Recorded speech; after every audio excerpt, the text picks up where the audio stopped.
Sábado, 18 de maio de 2024. Nas pequenas reflexões de hoje, temos como tema: Deus é misericordioso com aqueles que o temem e os capacita para realizarem grandes obras. Como nos sentimos bem quando os nossos chefes reconhecem o nosso empenho e nos dá a chance de irmos mais além para podermos mostrar a nossa capacidade, isto é, até onde podemos chegar. E sejamos verdadeiros. Quantas e quantas vezes ficamos esperando esse reconhecimento que muitas vezes não vem? Pois é, Deus também procura reconhecer os nossos talentos, mas Ele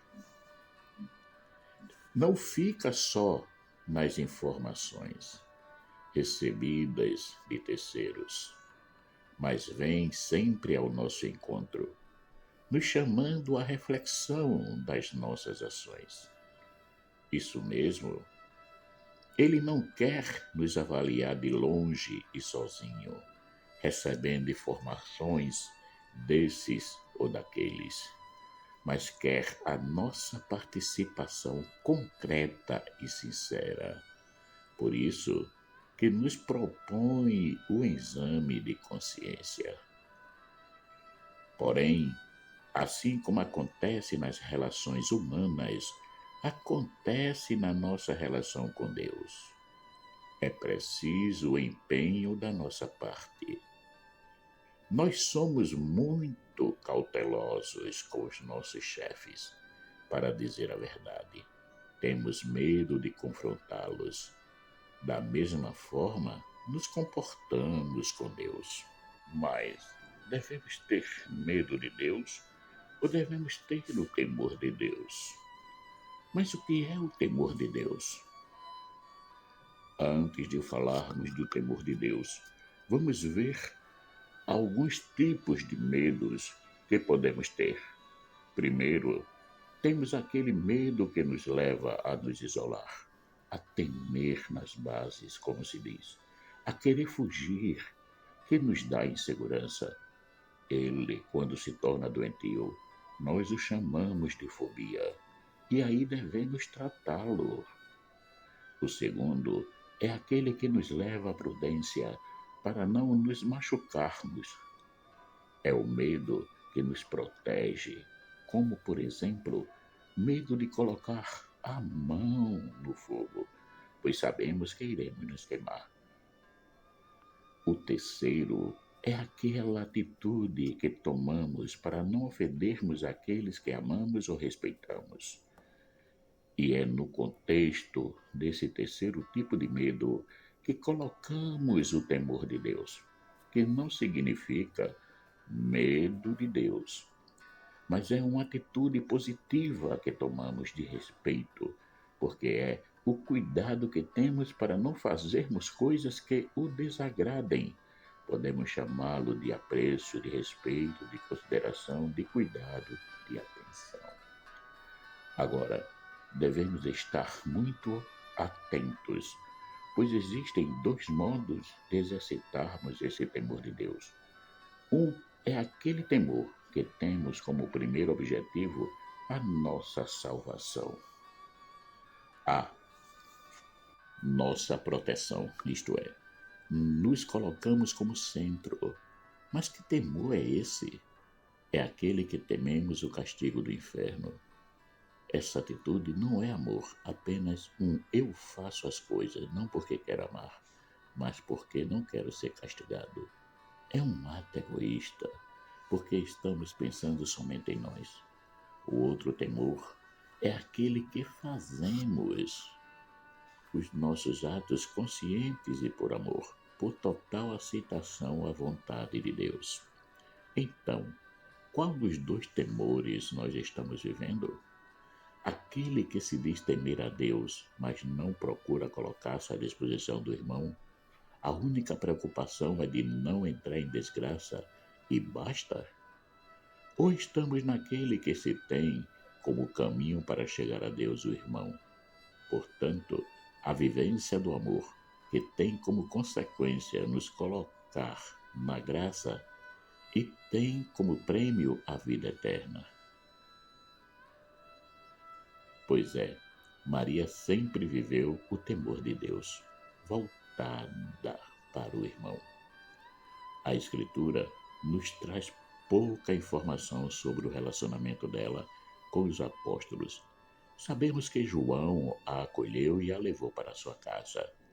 Ora, Jesus, vendo ali sua mãe e que o discípulo a quem ele amava estava presente, disse à sua mãe: Mulher, eis aí o teu filho.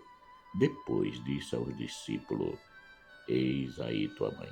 E desde aquela hora o discípulo a recebeu em sua casa. João capítulo 19, versículo 26 e 27. Depois, os Atos dos Apóstolos nos diz que ela estava com eles no cenáculo. E entrando, subiram ao cenáculo, onde habitavam Pedro e Tiago, João e André, Filipe e Tomé, Bartolomeu e Mateus, Tiago, filho de Alfeu, Simão, o Zelote e Judas, irmão de Tiago. Todos eles perseveravam unanimemente em oração e súplicas com as mulheres e Maria, mãe de Jesus, e com seus irmãos. Atos capítulo 1, versículo 13 a 14. Acreditamos que Maria foi de grande ajuda para os apóstolos no início dessa divina aventura, que era denunciar a Boa Nova sem a presença física de Cristo. Quantas informações ela deve ter dado a eles sobre o seu filho. Lucas nos diz em seu evangelho que procurou cuidadosamente certificar-se da veracidade daquilo que iria escrever. Isto quer dizer que ele procurou algumas pessoas, além dos escritos da época, para confirmar a história que o povo contava sobre Jesus. Com isso, dá-se a entender que ele conversou com Maria sobre a vida de Jesus.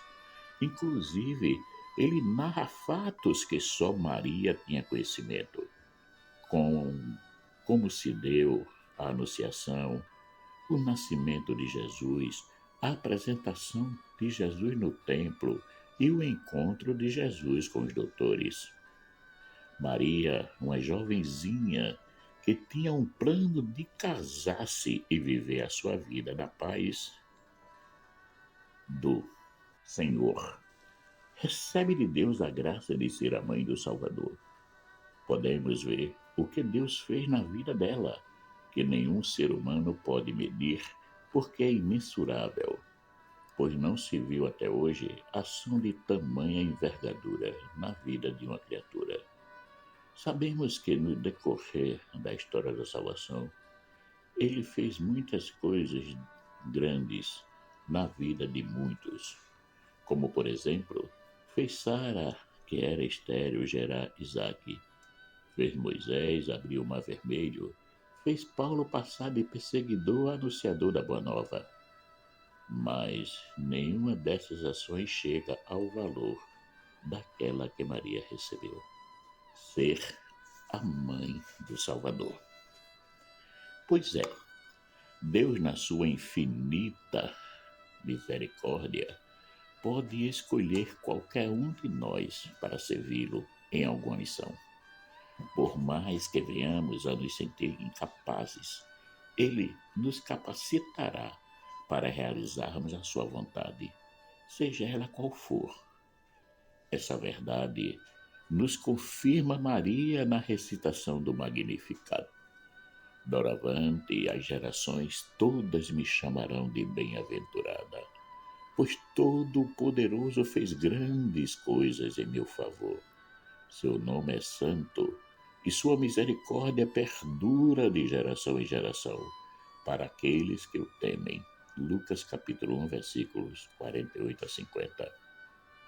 E Jesus nos confirma isso quando nos diz: na verdade vos digo que aquele que crê em mim também fará as obras que eu faço, e as fará maiores do que estas, porque eu vou para meu Pai. Lucas capítulo 1, versículo 12.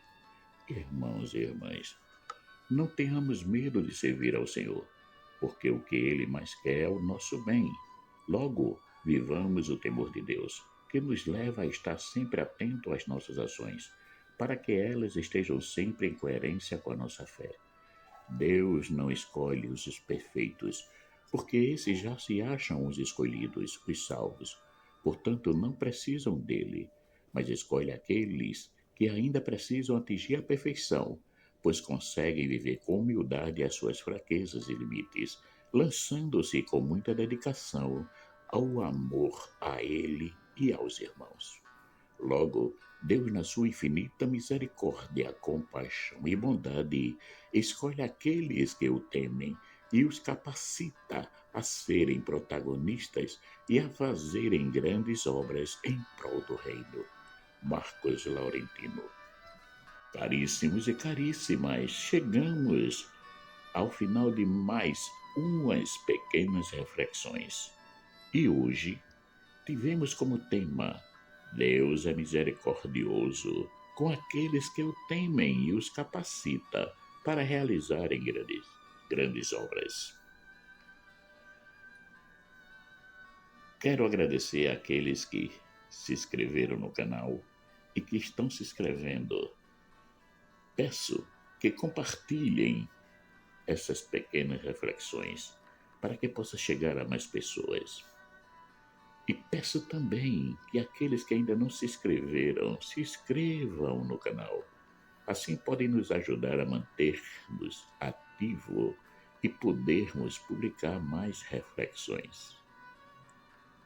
Obrigado.